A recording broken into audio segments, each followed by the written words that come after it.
আসসালামু আলাইকুম। নীতি ও নৈতিকতা বিরোধী কাজে হচ্ছে দুর্নীতি। এর প্রভাবে একটি জাতির স্বপ্ন ও সম্ভাবনা অঙ্কুরে বিনষ্ট হয়ে যায়।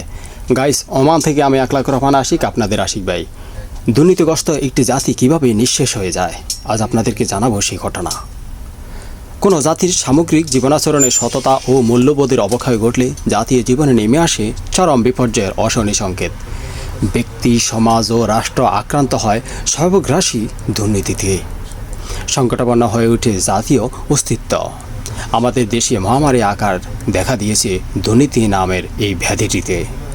কালের বিবর্তনে অনেক কিছুর উন্নতি অবনতি হলেও দুর্নীতি মহামারী আকার ধারণ করে সর্বত্রই বিচরণ করেছে। অন্যায় যেখানে নিয়ম হয়ে ওঠে, সেখানে ন্যায়ের কথা বলা যেন রূপকথার গল্পের মতোই লাগে তাদের কাছে। দুর্নীতি একটি জাতীয় সমস্যা। মুষ্টিমেয় মানুষ ব্যক্তিস্বার্থ হাসিলের জন্য দুর্নীতির আশ্রয় নিয়ে থাকে। ক্ষতিগ্রস্ত হয় দেশের অর্থনীতি, ব্যাহত হয় জাতীয় উৎপাদন। এগুলো দুর্নীতির প্রত্যক্ষ ফলাফল। সচেতনভাবে লক্ষ্য করলে দেখা যায় দুর্নীতি রাষ্ট্রীয়করণের সুদূর প্রসারী ফলাফল খুবই ভয়াবহ, ভয়ঙ্কর রূপ ধারণ করে। দুর্নীতির ফলে জাতীয় উন্নতির পথ রুদ্র হয়ে জাতি হয়ে পড়ে হতাশাগ্রস্তে, যা তাদের মধ্যে পাশবিকতার জন্ম দিয়ে থাকে।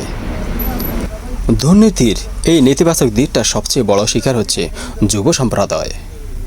পরিশীলতার চিন্তাবোধের অভাবে সাফল্য লাভের জন্য তারা সহজেই অশুভ ও ধ্বংসের পথ বেছে নেয়। এভাবে জাতীয় জীবনে সৃষ্টি হয় অস্তিত্বের সংকট।